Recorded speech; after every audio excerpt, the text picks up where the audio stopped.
되게 하여 주옵소서. 이 시간 주께 맡겨드리며 구주 예수 그리스도의 이름으로 기도드립니다. 아멘.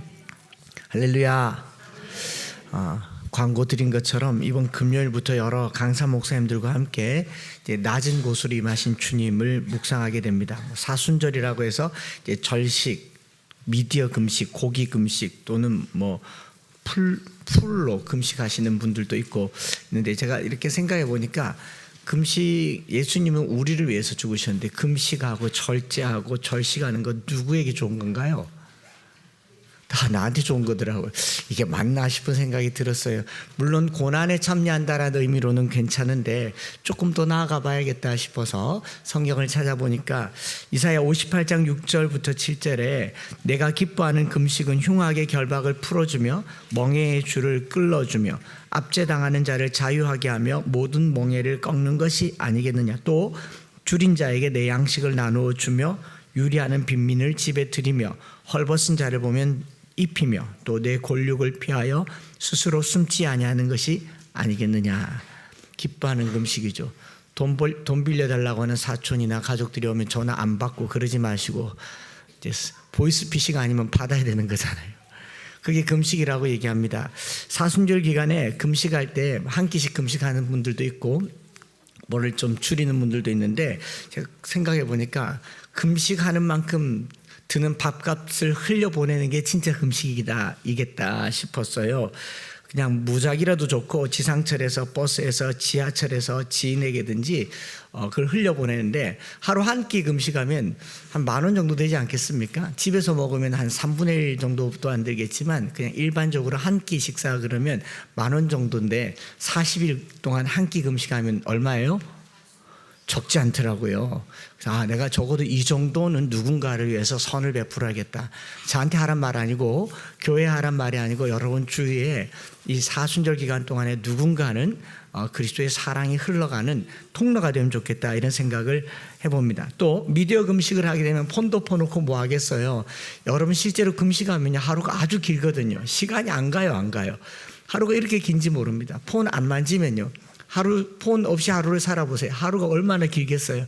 그때 성경 2배로 보기, 또는 미디어를 안 보면 또 저녁은 얼마나 길겠어요. 일찍 자고 새벽 기도 오기, 어떤 그런 형태로 주님이 기뻐하시는 일들을 하는 게 사순절이 아닌가 생각을 해봅니다. 그리고 금요일에 와서 낮은 곳으로 임하신 예수님을 깊이 만나는 시간 되기를 원합니다. 서진교 목사님 같은 경우도 간증 때, 설교 때 잠깐 듣겠지만 결핍이 있었고 아픔이 있었고, 고등학교 때 게임에 깊이 빠졌다가 프로게이머가 되어서 프로게이머로 있다가 은혜를 받고 이제 신학을 하고 목사님이 됐죠. 예수님을 만나려면 어디로 가면 좋을까 생각을 했더니 예수님이 어디 계시겠어요? 화려한 예배당에서 큰 찬양 받고 계시겠습니까? 저기 노숙자 길거리에 병자들 죄인들과 같이 있겠습니까? 그래서 그 예수님을 만나야겠다라고 해서 더 낮은 곳으로, 더 작은 곳으로 가신 목사님의 메시지를 듣게 될 겁니다. 주님 만나려면요, 크고 화려한 곳보다 더 낮은 곳으로, 이렇게 예수님 만난 사람들이 사는 삶의 이야기를 금요일마다 듣게 될 겁니다. 그런 메시지를 듣는 금요일이 되었으면 좋겠습니다. 이렇게 예수님 만난 사람들의 이야기 중에 한 이야기가 바로 갈라디아서입니다. 갈라디아는 바울이 어떤 학식과 지식을 쓴 이야기가 아닙니다. 예수님을 만나고 난 이후에 바울은 비포와 애프터가 너무 선명했습니다. 예수님을 경험한 바울이 쓴 편지글이 서신서라고 한다면, 바울이 서신서에 있는 내용들을 비포, 자기가 이전에 알고 있던 지식과 학식과 성경적인 배경으로 쓴 게 아니라 예수님을 경험한 그 경험이 통과되어서 글이 된 것이 아니겠어요? 그 중에 고린도전서 13장도 들어있잖아요. 우리가 금요일날 고린도전서 13장을 묵상하면서 사랑은 오래 참고 오냐면 시기하냐면 자랑 교만, 이걸 우리가 계속 우리의 삶에 비추면 우리는 턱도 없이 부족하지 않습니까? 누가 이런 사랑하겠어요? 좌절할 수밖에 없지만 이것을 삶으로 살아내신 예수님을 만나면 그게 이런 것이구나, 바울은 알게 된 거죠. 그럼 바울인들 이걸 잘할 수 있었겠느냐? 꼭 그렇지만도 않았을 것 같아요. 그러나 예수님을 만나고 나니 예수님의 형형색색의 사랑의 색깔들을 15가지로 말할 수 있었던 거죠. 바울이 이런 걸 썼을 때 이전에는 이 사랑에 대해서 바울이 알았겠습니까? 이런 사랑인지는 몰랐을 겁니다. 바울이 이론적으로 사랑을 썼겠습니까? 아니면은 바울이 쓴 13권의 성경 전체의 배경이 가말리엘 문화생, 구약의 율법, 본인이 히브리인으로 살았던 삶의 경험이겠습니까? 아니면 그 경험은 다 내려놓고 예수를 만나는 만남이었겠습니까? 만남이죠. 갈라디아서를 대할 때 율법이 어떻고 율법적 규칙이 어떻고 바울이 이야기하는 그 의와 믿음이 어떻고를 공부를 해서는 안 되고요. 바울이 만난 예수님을 나도 만나게 해주십시오. 그게 우리가 기도하는 기도 제목 아니겠어요? 그래서 바울은 예수 그리스도로 말미암고 예수를 알면서 지식 체계가 완전히 바뀐 사람입니다. 빌립보서 3장 8절과 9절에 이렇게 말하죠. 또한 모든 것을 해로 여김은 내 주 그리스도 예수를 아는 지식이 가장 고상하기 때문이니라. 어떤 어머님들이 암송학교 하면서 그러더래요. 목사님 영어 버전이 ESV가 요즘 좋다고 합니다. NIV는 좀 잘못된 버전이 있다고 그러고 영어 이렇게 얘기하는데 제가 이렇게 듣기에는 영어 혹시 사대주의? 원문을 보시죠. 우리가 뜻을 알려고 할 게 아니라 그 본문이 기록된 주님을 만나기를 원합니다. 성경을 계속 파헤쳐서 성경을 알면 못해요. 살지를 못하는데 바울이 이걸 우리가 얼마나 어떻게 말했는지를 쓴 게 예수를 아는 지식이 가장 고상하기 때문에 그를 위하여 모든 것을 배설물로 여김은 그리스도를 얻는 시간 되기를 바랍니다. 그 안에서 발견되려 함이니 내가 가진 의는 율법에서 난 것이 아니라고, 자기가 배운 것은 이게 아니라고 얘기하면서 오직 그리스도를 믿음으로 말미암은 것이니 곧 믿음으로 하나님께로부터 난 의라고 얘기합니다. 갈라디아서 2장에서도 그 의에 대해서 얘기할 때요, 바울이 머릿속에 있는 지식으로 얘기했다면 논쟁을 어마어마하게 했을 겁니다. 오늘 우리 교회가, 기독교 교회가 공부가 부족해서 이렇게 됐습니까? 성경 지식이 부족해서 세상 사람들에게 손가락질 당하고 비난당합니까? 신학 박사가 부족해서 오늘 우리 교회가 설 곳이 없어졌습니까? 아니지 않습니까? 몰라서가 아닙니다. 바울만큼 알던 사람도요, 바울이 뭐라고 얘기하냐면 다 버렸다고 얘기합니다. 다 버리고 하나에 집중하고 있습니다. 그것이 뭐냐? 그리스도를 얻고 그 안에서 발견되려 함이라.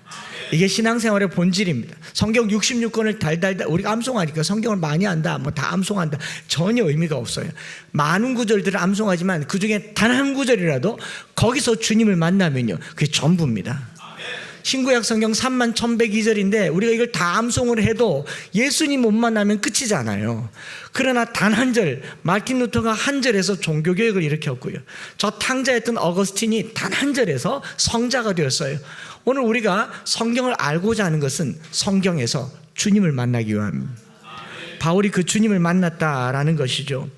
사순절 기간에요, 그리스도를 더 깊이 경험하는 저와 여러분들이 되었으면 좋겠습니다.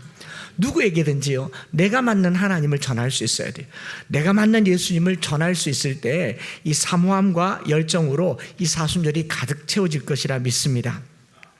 다시 갈라디아서로 이제 조금 더 들어가서 보면요, 바울은 자기가 1차, 2차, 3차 전도여행할 때, 특별히 1차 전도여행할 때 이 비시디아 안디옥 쪽을 해서 이제 갈라디아 지방을 지나갔었습니다.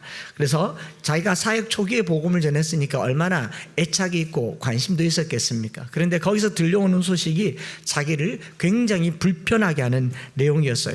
두 가지였는데, 첫 번째로는 바울이 전한 복음이 틀렸다, 변질되었다. 바울은 그들 보고 다른 복음이라고 하지만 그들은 바울더러 다른 복음이라 서로 틀렸다라고 얘기를 하는 것과, 두 번째로 바울을 공격하는 게, 이게 좀 더 심각했어요. 바울은 사도가 아니다. 예수님이 12제자도 아니고 예수님이 부르지도 않았고 성령 세례 받을 때 그 자리도 없었고 심지어는 베드로나 야고보나 요한으로부터 어떤 편지도 추천서도 없었다. 바울의 사도성에 대한 이 불신을 조장하는 겁니다.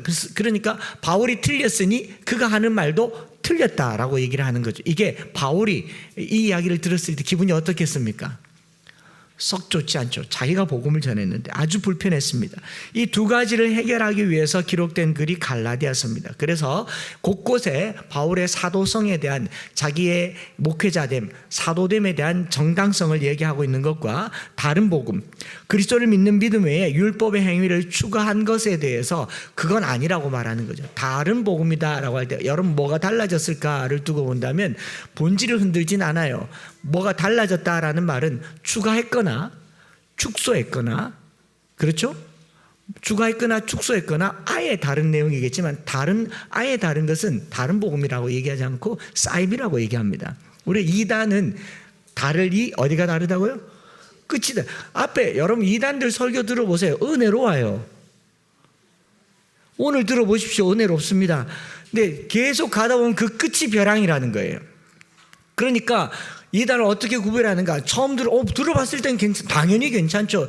다 다른 복음이에요. 복음은 복음인데 추가했거나 덧붙였거나 살짝 왜곡시켰기 때문에 그렇습니다. 그래서 바울이 거기에 대해서 진짜 복음이 무엇인지를 계속 말하고 있는 건데, 이 두 가지를 굵직하게 자기가 사도라고 하는 것에 대한 표현과 갈라디아 교인들이 당면한 다른 복음의 문제에 대해서 다루고 있는데요. 상황적으로 바울이 이 편지글을 바울 서신에서 제일 먼저 썼어요. 즉 바울이 아직 혈기가 있고 젊고 또 사에게 열정이 있을 때입니다. 그래서 6장에 보면 내가 친필로 큰 글자로 쳤다. 고대의 글은요 대부분 그 더디오와 같은 대필자가 있습니다. 말을 하고 받았어요. 말을 하고 받았으면 말이 정리가 되잖아요. 정리가 돼서 정리된 말 받아 쓰는 게 좋은데 친필로 막 썼어요. 요즘처럼 컴퓨터가 있어서 쓰고 지우고가 되는 게 아니고 쓰면 못 지우고 종이는 비싸고 펜은 구하기 어렵고, 그러니까 바울이 급하게 펜을 들여서 막 쓰다 보니까 글이 커지는 겁니다. 누가 말하기를 바울은 눈병이 있어서 제대로 쓰지도 못했다라고 하지만 심리적으로 바울은 굉장히 급했고 상했고 그리고 뭔가 굵직하게 써야 될 필요가 있어서 썼어요. 그러다 보니까 자기의 자격과 사도로서의 자격과 주장과 갈라디아 교인들이 당면한 문제를 조금 직설적이고 강렬하고 자기 주장의 성격이 강하게 기록되어 있습니다. 그래서 부드럽고 설득적이라기보다는 일방적이고 선언적인 내용이 갈라디아서에 많습니다. 그래서 읽어보면 굳이 이런 표현을 써야 될까 하는 내용들이 많아요. 왜냐하면 사도직에 대한 공격을 받았고 그리고 바울이 전한 복음에 대해서 축소, 왜곡, 추가 등의 소식을 들었을 때 바울이 흥분했기 때문입니다. 아무리 유순한 사람도 자꾸 헐뜯으면요 싸나워지게 되어 있습니다. 그렇지 않겠습니까? 얼마 전에 제 친구 목사가 그러더라고요. 한 목사 이렇게 이사 오면서 이런 일을 겪었는데 앞으로 이런 말들이 돌 수도 있으니까 각별히 조심해라 라고 얘기를 했는데 아직까지는 잘 못 들어서 모르겠는데 어느 날 어느 순간인가 누가 저에 대해서 헐뜯기 시작하면 제가 지금 이런 표정으로 앉아서 이렇게 서서 이렇게 설교하겠습니까? 좀 싸나워지겠습니까? 싸나오죠. 사람들이 이렇게 말하던데요. 그거 아니거든요. 그럴 수 없습니다. 어떻게 그럴 수 있어요? 라고 말하지 않겠냐고요. 바울이 사나워 있어요. 지금 싸나워져 있는 거죠. 오늘 우리가 다룬 본문도 그렇습니다. 앞부분인 1절부터 14절은 바울이 다른 사도들에 대해서 신랄하게 비판하는 내용이 잡혀있고 다른 사도들을 비판하다 보니 자기를 좀 높이는 내용도 있어요. 1절에 보면 14년 후에 다메섹에서 예수를 만난 후에 14년이 지났다라는 말은 다르게 말하면 나도 이제 좀 믿을 만큼 믿었다. 내가 초신자가 아니다. 뭐 이런 말 아니겠어요? 근데 2절에도 보면요. 그리고 또 뭐 바나바와 함께 디도를 데리고 날 따르는 사람도 생겼다. 내가 혼자가 아니다. 라고 얘기하고 좀 더 나가서 뭐 2절에 보면요. 계시를 따라 올라갔대요. 올라가면 올라가지고 굳이 뭘 그 계시를 따라 올라갔다고 얘기해야 되겠습니까? 제가 만약에 우리가 이쪽으로 이사 온 것이 계시를 따라 하나님의 뜻대로 옮겼습니다. 굳이 이럴 필요 없죠. 좋았어요. 와보니까 1층이어서 딱 좋았어요. 이러면 되는데 하나님께서 꿈에 보여주셨고 하나님께서 가라고 하셨고 환난이 너를 기다린다고 하나 성도들이 떠날 수 있다고도 하나 나의 부르심 무슨 동이죠? 매천동으로 오기 위해 생명을 조금 더 아까운 곳으로 여기지 않아도 이러면 정말 욕먹지 않겠습니까? 바울이 계시를 따라 올라갔대요. 이 말에서부터 나는 나의 사도됨이 특별하다라는 것을 은근히 올리고 있는 것이죠. 그러면서 이방 가운데 복음을 전파했다라고 말하고 있고요. 이렇게 이방인들에게 복음을 전하는 자신의 사역에 대한 설명을 쭉 하고 난 다음에 바울이 만난 베드로와 야고보와 요한의 사역을 얘기할 때 평행선상에 두고 있어요. 8절에 보면 베드로는 할례자의 사도로 삼으셨고 나는 이방인의 사도로 삼으셨다. 부르심의 대상이 다르니까 베드로랑 나랑 어떻다? 동급이다. 근데 조금 더 나아갑니다. 사도로 부르심을 받았지만 사명이 다르다라고 얘기하고서는 9절로 넘어가서 보면 기둥같이 여기는 야고보와 게바와 요한도 내게 친교의 악수를 했다. 우리가 악수까지 한 사이다. 어떻습니까? 오, 이런 느낌이 안 들어요? 동급이란 말이죠. 바울은 여기서 그치지 않고요. 심지어 당시 초대교회가 가장 비중 있게 여겼던 사도 베드로를 대놓고 책망한 이야기가 11절부터 13절까지 있잖아요. 베드로도 나한테 걸리면 꼼짝마, 이런 분위기예요. 좀 분위기 이해되시죠? 이쯤 되면 바울이 자기를 높인 거죠. 베드로와 야고보와 요한을 깐 거죠. 14년의 신앙의 경력, 계시를 따라 움직이고 사도들과 악수도 하고 손 내밀었던 그 사도들을 내가 책망했으니 나의 사도권에 대해서는 말하지 마라. 이렇게 얘기하면 이해 설득력이 있겠습니까? 속으로는 잘났다 이러겠습니까? 잘났다 그러고 싶잖아요. 제가 여러 번 봤는데 바울이 자기 사도권을 변호하는 내용보다는 지금 억수로 화났다, 뭐 좀 겁나게 화났다 이런 느낌이 더 드는 거죠. 그렇지 않습니까? 자기를 과시하는 것 같고 다른 사도들을 무시하는 것 같았어요. 여러 번 읽다가 바울의 마음을 조금 헤아리게 됐습니다. 얼마나 상처가 깊었을까. 자기가 모든 것을 버리고 주를 따랐는데 자기를 이렇게 등지고 또 등에 칼을 꼽는 그 교인들을 보니까 마음이 아팠던 것 같아요. 오늘 우리네 교회에 좀 적용을 시켜볼게요. 저와 여러분들이 뭐 이체 이후로 제가 은퇴를 하거나 아니면 은퇴할 때쯤 되면 여러분들도 안 계시겠네요. 왜 억울하십니까? 우리 교회가 후임으로 담임 목사님을 청빙하려고 할 때에 1차 심사에서 무엇부터 보겠습니까? 자, 1번 설교, 2번 추천서, 3번 이력서, 4번 자기소개서. 제일 먼저 1차 심사에서 이력서 먼저 보겠죠. 그 사람의 학력과 경력과 이력, 그 다음에 뭐 자기소개서, 과거에 어떻게 살았는지 이런 거 보고 맨 나중에 고르고 골라서 이제 설교해 보십시오라고 얘기하잖아요. 그죠? 설교가 제일 중요하다고 여기지만 설교는 맨 나중에 듣죠. 그리고 이력서에서 이미 설교는 할 자격이 다 떨어집니다. 학력이 좀 떨어지거나 경력이 좀 떨어지면 이미 이력서에서 다 끝내. 떨어뜨린 그분 중에 얼마나 위대한 설교자가 될 가능성이 있는 사람이 있을까요, 없을까요? 그런 목사님들은 서류 접수에서 이미 탈락하는 겁니다. 그렇죠? 신앙 간증이나 자기소개서는 뭐 올라가지도 않아요. 오늘 우리가 성도들이, 여러분들이 교회를 정할 때, 여러분들이 엠마오교회 올 때 다행히 여기 계신 분 대부분 제가 어교초에서 들어보니까 말씀이 갈급해서 말씀을 듣고 싶어서 말씀을 사모해서 온 성도들인 줄 믿습니다. 그런데 대부분의 경우 교회에 출석할 교회를 찾을 때 뭐부터 봅니까? 교단, 교파, 목사님의 학력, 요즘은 인물도 좀 보는가 봅니다. 그걸 보지 말씀은 나중에 확인하잖아요. 소문에 말씀 좋다 그래도 제일 먼저는 그게 무슨 교단이고 그 목사님 어디 나왔노 이거부터 보잖아요. 바울이 자기가 이런 공격을 계속 받았다는 거예요. 그래서 우리 교회도 그런가? 잠깐만요. 네, 없네. 다행입니다. 주보에 보면 아무개 교회는 대한예수교 장로의 합동교단으로 옥하는 목사님이 설립한 사랑의 교회와 같은 교단에 있는 건강한 교회입니다. 이렇게 시작합니다. 왜요? 워낙 이상한 교회가 많고 성도들이 그 교회를 볼 때 그 교회의 히스토리를 이런 어떤 라인, 계보로 우리 교회는 온누리교회 하영조 목사님, 우리 교회는 조영규 목사님 순복음교단, 이걸 계속 나타낼 수밖에 없는 거잖아요. 워낙 이상한 교회가 많으니까 그렇죠. 그런데 제가 만약에 여기서 좀 더 나가서 제가 존경하니까, 이분 목사님 너무 존경하니까 좀 빌려서 쓸게요. 천국 가셨으니까. 제가 옥하는 목사님이랑 악수도 한 사이입니다. 어깨 동무하고 사진도 찍었습니다. 다르죠. 더 나가요. 옥하는 목사님 잘못했을 때 내가 뭐라 했어요. 바울이 이런 분위기라고요. 자꾸 공격을 받으니까. 오늘날 교회도 하도 이상하니까 자기를 자꾸 나는 뭐 어디 신학교를 나왔고 우리 한국교회가 무슨 뭐 이 동네 신학교 때문에 안 되고 뭐 학력이 어떻고 저떻고 다 필요 없습니다. 그가 예수님을 온전히 만났느냐가 중요하죠. 근데 바울이 지금 이렇게 계속 얘기하는 걸 볼 때에 촉이잖아요. 촉이. 바울이 가는 곳마다 공격을 받으니까 지가 뭔데? 도대체 사도라도 돼? 알면 얼마나 안다고. 오순절날 마가의 다락방 때 없었잖아. 사도들이 추천서도 쓰지 않았잖아. 너 뭐야? 바울 말을 들을 필요 없어. 이렇게 해서 자기를 계속 어필한 내용이 1절부터 14절인데 요거는 초기의 바울의 글이에요. 내가 좀 더 성숙했을 때 바울은 뭐라고 말하는지를 한번 들어봤으면 좋겠습니다.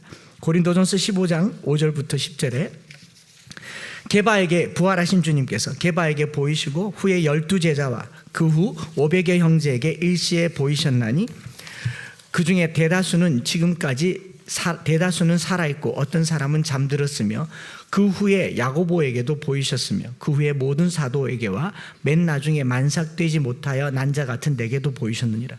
나는 사도 중에 가장 작은 자니라. 나는 사도 중에 가장 작은 자니라. 하나님의 교회에 박해하였으므로 사도라 칭함받기를 감당치 못할지니라.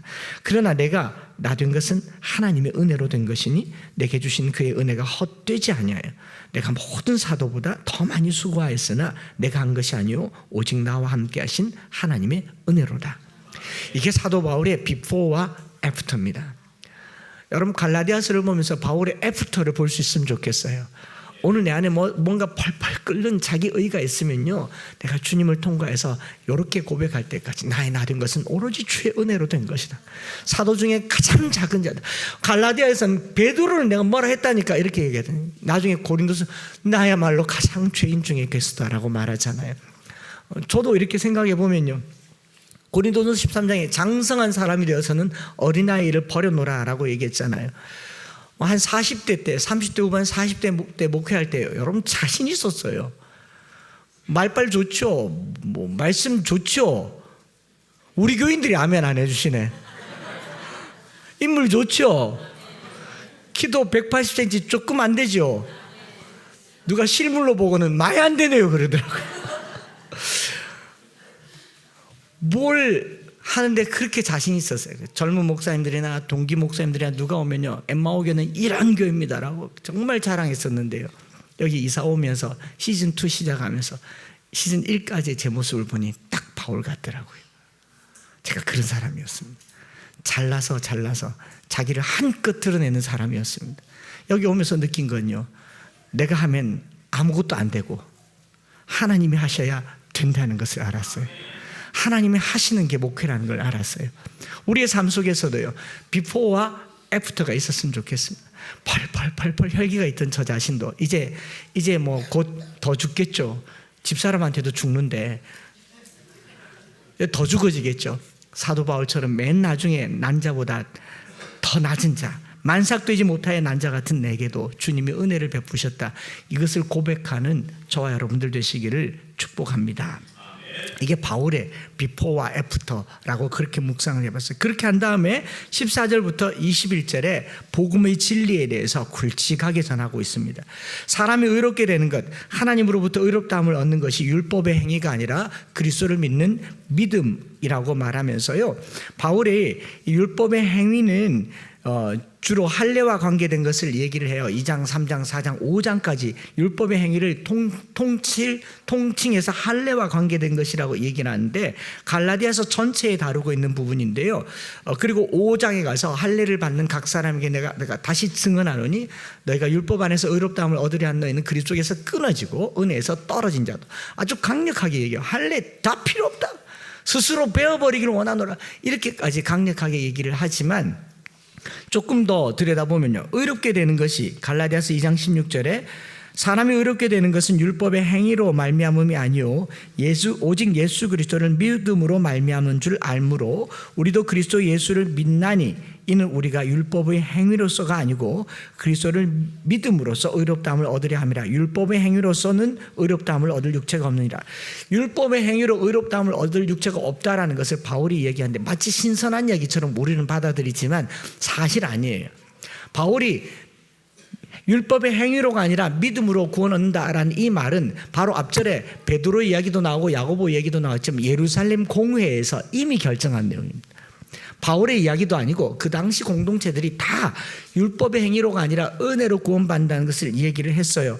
사도행전을 거슬러 가서 보면요, 예루살렘에서 사도행전 15장에 이방인들에게 할례를 행하는 문제에 대해서 사도들이 결의한 내용입니다. 15장 1절, 어떤 사람들이 유대로부터 내려와서 형제들을 가르치되 너희가 모세의 법대로 할례를 받지 아니하면 능히 구원을 받지 못하리라 하니, 갈라디아가 당면한 것과 똑같은 이야기를 또 듣는 겁니다. 15장 5절에 바리새파 중에 어떤 믿는 사람들이 일어나 말하되 이방인에게 할례를 행하고 모세의 율법을 지키라 명하는 것이 마땅하다라고 얘기를 합니다. 그래서 계속 논쟁을 합니다. 바리새파 사람들이 예수를 믿는 믿음이 아니라 할례도 받아야 된다, 이방인들도 할례 받아야 된다라고 주장을 했더니 예루살렘 공회에서 가장 공신력 있는 초대 공회에서 이렇게 결론을 내립니다. 누가? 베드로가요. 베드로가 15장 9절 사도행전에 그렇게 말합니다. 믿음으로 그들의 마음을 깨끗이 하사, 믿음으로 그들의 마음을 깨끗이 하사 그들이나 우리나 차별하지 아니하셨느니라. 그런데 지금 너희가 어찌하여 하나님을 시험하여 우리 조상과 우리도 능히 매지 못하던 멍에를 제자들의 목에 두려느냐. 그러나 우리는 그들이 우리와 동일하게 주 예수의 은혜로 구원받는 줄 믿노라 하니라. 은혜로 구원받는다. 바울의 이야기가 아니라 초대교회 다 공의 공동체로서 얘기하고 있는. 그래서 바울도 똑같은 말을 쓰는 겁니다. 그래서 제가 굳이 그럼 이렇게 할 것도 없네, 예루살렘 공회의 내용만 설명해 줘도 되잖아요. 시기가 다르다고 해도 갈라디아서를 썼을 때는 이미 예루살렘 공회가 결정되었으니까 베드로도 이런 말했고 예루살렘 교회도 이런 말했다라고 하는데, 바울이 할례를 받을 필요가 없다라는데, 율법의 행위를 지킬 필요가 없다라는데 방점을 둔 게 아니라는 것을 그 뒤로 계속 가보면 알게 됩니다. 그래서 바로 복음에 관련된 이야기죠. 본문을 쭉 읽어보니까 할례, 율법의 행위로 구원받는다고 하는 유대인들에게 강력하게 반발하는 이유는요, 다른 데 있더라고요. 갈라디아서가 말한 율법의 행위는 주로 할례를 지키는 것과 유대인들의 전통, 율법을 지키는 것과 관련되어 있는데, 바울이 율법의 행위를 지키지 않아도 된다라고 말하는데 포커스를 맞춘 게 아니고요. 제가 사순절이라서 한 주간을 이 말씀을 묵상해 보니까 이런 질문이 생기더라고요. 잘 한번 스스로 물어보세요. 할례 받는 삶과 십자가에 못 박히는 삶 중에 뭐가 더 어렵습니까? 할례가 어렵습니까? 십자가가 어렵습니까? 훨씬 어렵죠. 십자가를 딱 대놓고 보니까 할례가 아무것도 아니에요. 그것 때문에 얘기할 게 아니더라고요. 십자가에 못 박히는데 할례가 소용이 있겠는가? 할례를 안 받아도 된다는 생각보다 바울은 더 나갑니다. 십자가에 못 박히라고 얘기합니다. 이건 어려운 얘기예요. 십자가에 자신을 못 박는 삶에 대해서 묵상을 해보았습니다. 율법보다 더한 삶을 살아라는 겁니다. 율법의 행위를 없애자는 게 아닙니다. 할례를 받지 말자라는 게 아니라 십자가를 따르는 삶이 할례 받는 것보다 훨씬 더 고통스럽고 훨씬 더 고난이라고 말하는 거예요. 앞으로 계속 보겠지만요, 이 할례와 관련해서 사도 바울은 갈라디아 5장에 이렇게 말합니다. 온 율법은 내 이웃 사랑하기를 내 자신과 같이 하라신 한 말씀에서 온 율법이 이웃 사랑하기를 자신과 같이 하라신 한 말씀에서 이루어졌다라고 말하는데, 그 앞절에 보면요, 13절에 형제들아 너희가 자유를 위하여 부르심을 받으니 그러나 그 자유로 육체의 기회를 삼지 말고 오직 사랑으로 서로 종노릇하라. 자, 또 물어볼게요. 할례가 쉽겠습니까? 원수 같은 이웃을 사랑하는 것이 쉽겠습니까? 차라리 할례를 받죠. 차라리 할례를 받죠. 내가 저 원수 같은 이웃을 어떻게 사랑해요? 안 보고 사는 것도 지금 많이 참는 건데, 전화번호 차단하는 것만으로 내가 많이 참는 건데 어떻게 다가가서 온유함을 베풀겠냐고요. 이제 다시 더 물어볼게요. 할례를 받고 율법을 지키는 게 쉽습니까? 십자가 지는 삶을 사는 게 쉽습니까? 이 사순절 기간에요, 율법의 행위를 무용한 것으로 만들지 말고 율법보다 더 강력한 십자가를 지는 삶을 다짐하시기를 축복합니다. 예수님이 십자가 때문에 하늘 보좌를 버리고 우리에게 다가오셨어요. 그리고 십자가에 못 박히시기까지 하셨습니다. 십자가에 못 박히시기 위해서 그날 어느 날 갑자기 십자가에 못 박힌 게 아니라 그 공생애를 지내는 3년 동안 매일같이 기도했어요. 뭐라고요? 할 수만 있다면 이거 안 하게 해달라고. 어떻게 내가 지은 나의 피조물들에게, 어떻게 내가 죄를 정함을 받고, 어떻게 내가 저들에게 이 잔을 내가 안 하게 해달라고. 결국은요, 뭐라고 하십니까? 내 뜻대로 마시고 아버지 뜻대로. 이게 십자가를 지는 삶이에요. 자신이 만든 인간들이 자신을 그렇게 배역하고 배신하고 다른 신을 섬기고 죄 가운데 있는데 뭐 잘했다고 그를 용서하겠다고 십자가를 지셨습니까? 더구나 병든 자에게 가까이 갔고 가난한 자에게 적극적으로 다가갔습니다. 다른 사람들은 부정하여질까 봐 시신에 손도 대지 않았고, 부정하여진다고 이 나 환자들에게 가까이 가지도 않았지만 나병 환자, 눈먼 자, 저는 자들에게 가까이 다가가셔서 고치시고 벗이 되어 주셨습니다. 오늘 우리가 십자가를 경험한다면 노숙자들에게 나가봐야죠. 가난한 자들의 삶에 다가가 봐야죠. 그게 쉽겠습니까? 그게 어렵겠습니까? 할례 받는 게 어렵겠습니까? 바울이 받은 은혜는요, 아주 값비싼 은혜였어요. 거기에 비하면 율법은 아무것도 아니기 때문에, 바울이 경험한 십자가는 너무너무 고귀하고 생명이기 때문에 율법의 가치가 단 하나도 1도 들어올 자리가 없었기 때문에 그렇습니다. 여러분, 예수님께서 보여준 십자가의 사랑은요, 율법의 단 한 조각도 채울 수 없는 위대하고 놀라운 사랑입니다. 그것을 배우려고 하는 사람들이 율법 조항 하나 때문에 전전긍긍하지 마라. 그 아무 의미가 없다라는 거예요. 다르게 말하면요, 생사를 걸고 그리스도를 따르라. 그게 갈라디아서 2장 20절이라는 겁니다. 여러분, 살 좀 찌고 몸이 좀 불편해서 무릎도 아프고 관절도 아파서 살 빼고 운동하는 건요, 그냥 할 수 있어요. 그것도 어려워서 되게 애를 쓰는데, 그런데요, 죽을 병이 걸려서 운동하는 사람들은요, 이거 안 하면 죽는다라는 소리 들었을 때 운동하는 사람들은 눈빛이 다릅니다. 생사를 걸고 하는 거예요. 그렇지 않습니까? 좀 더 나은 삶을 살려고 운동하는 거는 그냥 하다 말다 할 수 있어요. 그러나 목숨을 걸고 운동해야 되는 사람들이 있어요. 오늘 우리가 그리스도를 따르기 위해서 내 목숨을 걸어야 된다는 거죠. 한 주 내내 고민했습니다. 내가 그리스도와 함께 십자가에 못 박혔나니, 나는 이것을 글로만 읽고 있는 것은 아닌가?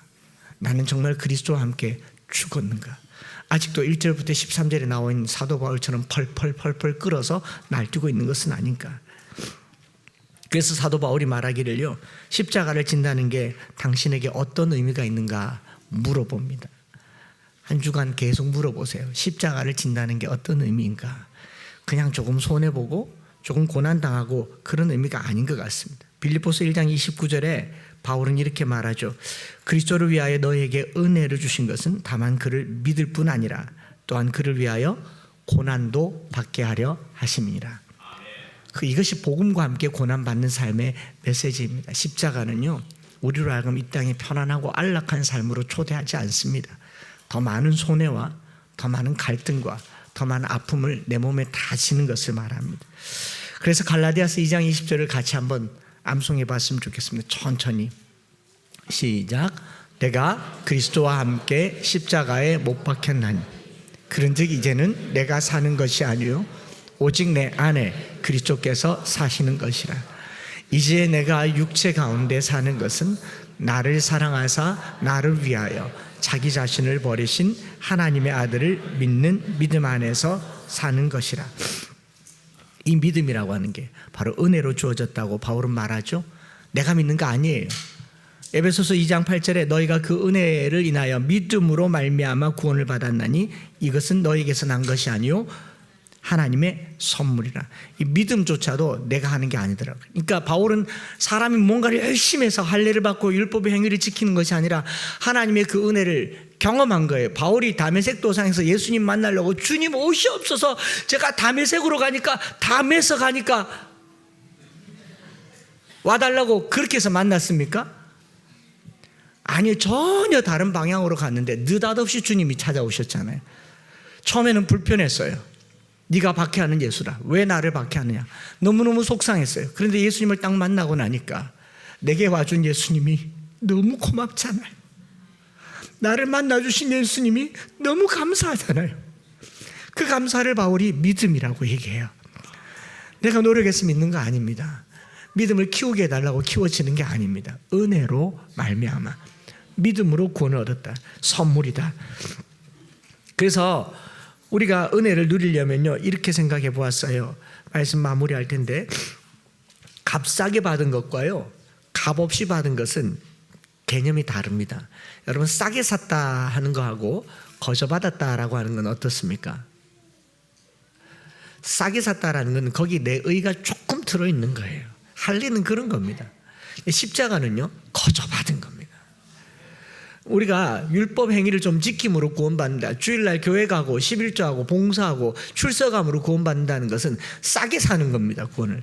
그것이 마틴 루터나 보네퍼가 이야기하는 값싼 은혜라고 하는 거예요.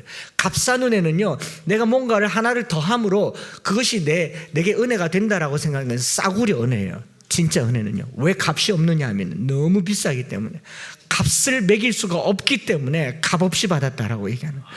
그리고 그 값은 우리가 갚을 수 없기 때문에 거저 받았다라고 하는 거예요. 단 하나만큼이라도 갚을 능력이나 자격이나 공로가 없습니다. 그래서 토탈 디프레비티, 전적으로 부패한 저와 여러분들이 하나님 앞에 거저 받은 은혜가 바로 십자가라는 거죠. 오직 하나님의 은혜로만 되는 겁니다. 이 사순절 기간에 십자가를 묵상하면서요, 오직 주의 은혜로. 여러분, 예수 믿은 게 미안합니다. 여러분 발로 왔고 여러분 차 타고 왔지만요, 여기 이 자리에 앉아 있는 게 하나님의 은혜라는 것을 잊지 마시기 바랍니다.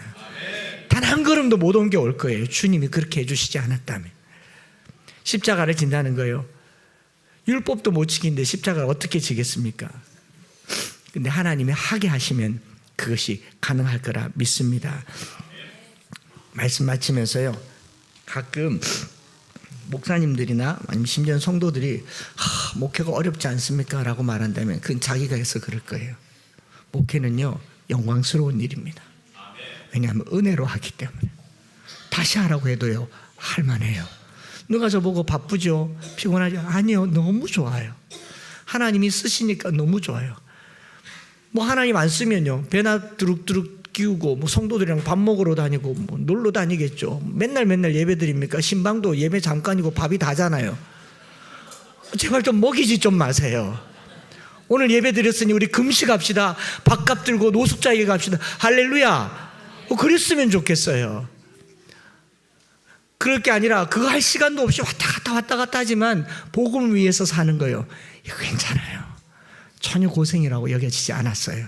그럼 제 아내는 고생이라고 여겼냐? 하나도 고생으로 안 여긴 줄. 누가 저보고 그러더라. 목사님 고생하는 거 보고 싶지 않아서 여기 이사 천만에 흥분 안 하고 말씀할게요.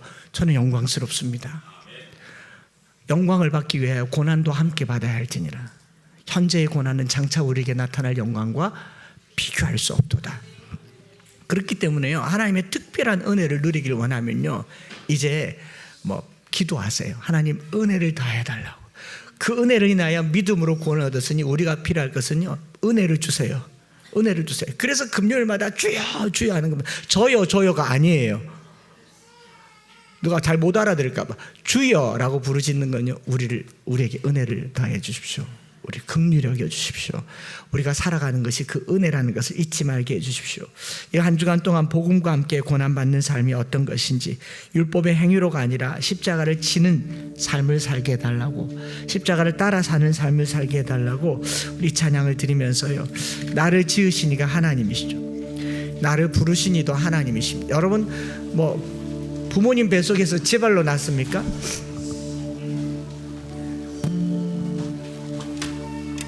오늘 신생아가 왔으니까 물어볼게요. 윤희가 엄마 아빠에게 꿈에 나타나서 나 좀 낳아달라고 그러고 났어요? 윤희에겐 선택권이 없어요. 윤희가 이 땅에 태어난 것은 오로지 부모의 은혜입니다. 그렇지 않습니까? 마찬가지로 저와 여러분들이 구원받았다라고 하는 것, 우리의 선택권이 하나도 없어요. 하나님 은혜입니다. 그 은혜로 믿음으로 구원받았으니 우리는 어떻게 살아야 하는가? 십자가를 따르는 삶을 살아요. 율법이 아니라 십자가를 지는 삶을 살아야 돼. 그래서 나를 부르시니가 하나님, 나를 보내시니도 하나님, 나의 나 된 것은 하나님의 은혜입니다. 그 십자가 품게 하시니 나의 나 된 것은 다 하나님의 은혜라. 우리 찬양 드리면서요, 한 주간의 삶을 주께 맡겨드리고 같이 기도하면 좋겠습니다.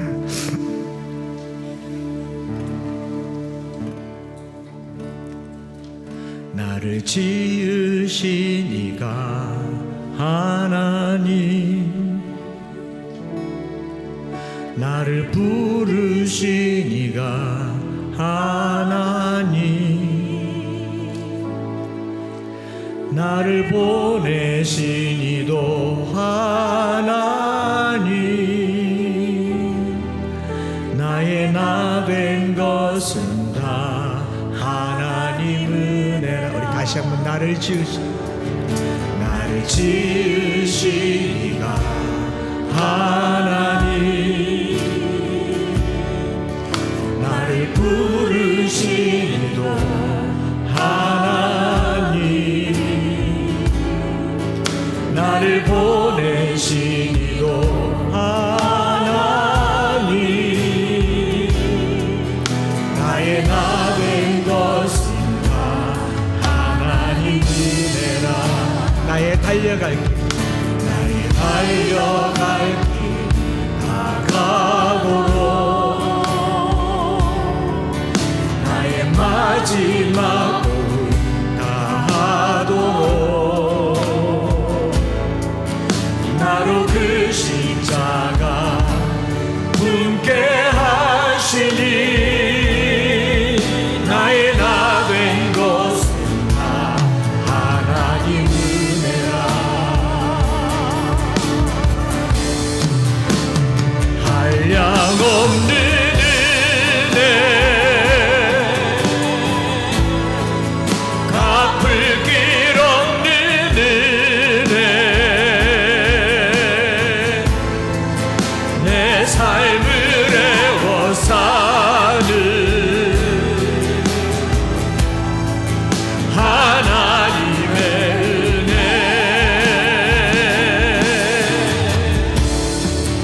나 주저함 없이 그 땅을 밟은 도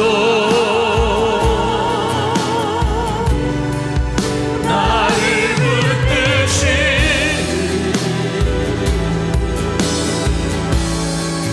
하나님의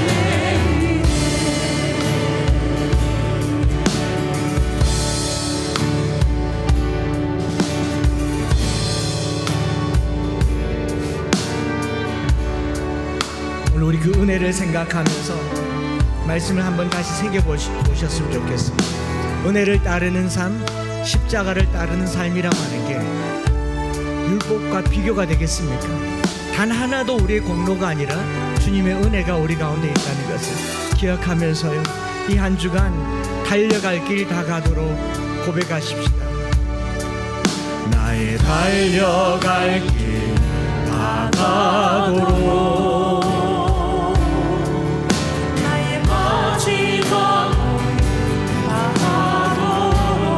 나로 그 십자가, 나로 그 십자가 품게 하시니, 나의 나 된 것은 다 하나님 은혜라. 한량없는 은혜, 한량없는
주는지, 구속하여 주는지 난 알 수 없고, 내가 믿고 또 의지하고, 내가 믿고 또 의지함을 내 모든 형편 아시는 주 보호해 주실 것을, 해 주실 것을 나는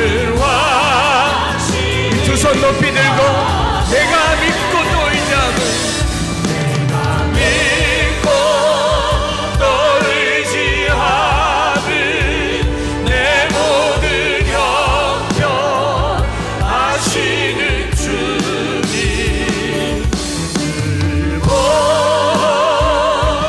주실 것을 나는 확실히 아네. 우리 시간에 한번 합심해서 기도하기를 원하는 것은, 십자가를 따르는 삶, 비교할 수 없을 만큼 율법적 행위보다 훨씬 고결하고 깊고 가치가 있습니다. 그러나 죽을 만큼 어렵고요, 고통스럽습니다. 내가 할 수 없으니 하나님 은혜를 다하여 주시옵소서. 나는 단 하나도 참을 수가 없습니다. 이웃도 사랑할 수가 없습니다. 하나님 이것을 실천할 수 있도록 나에게 은혜를 다하여 달라고 주여 부르짖고 기도하겠습니다. 주여,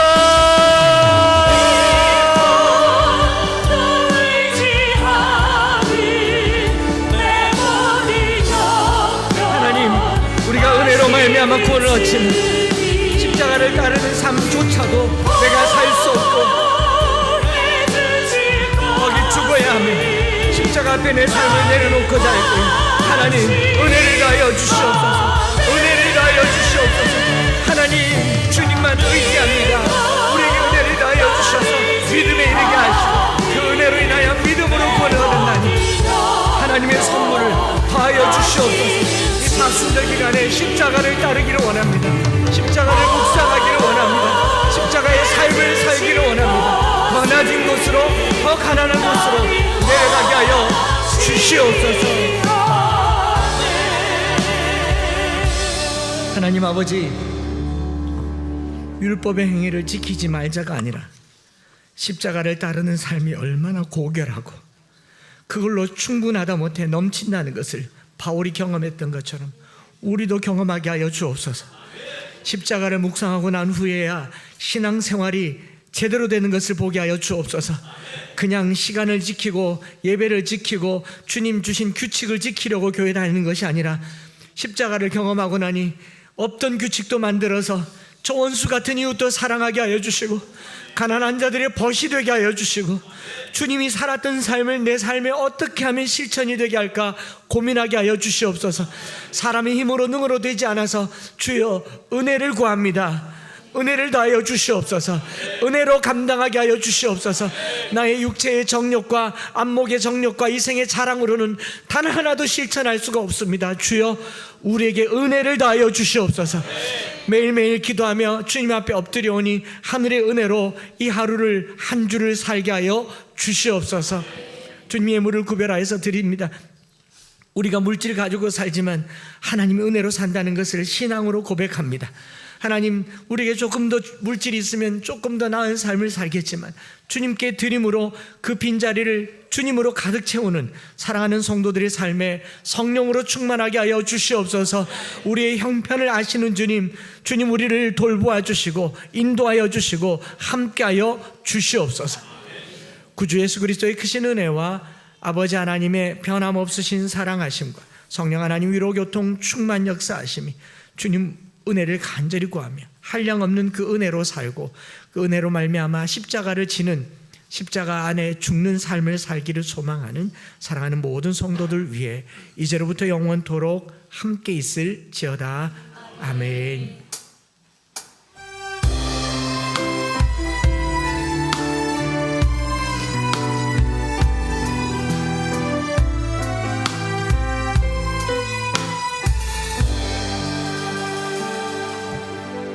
할렐루야.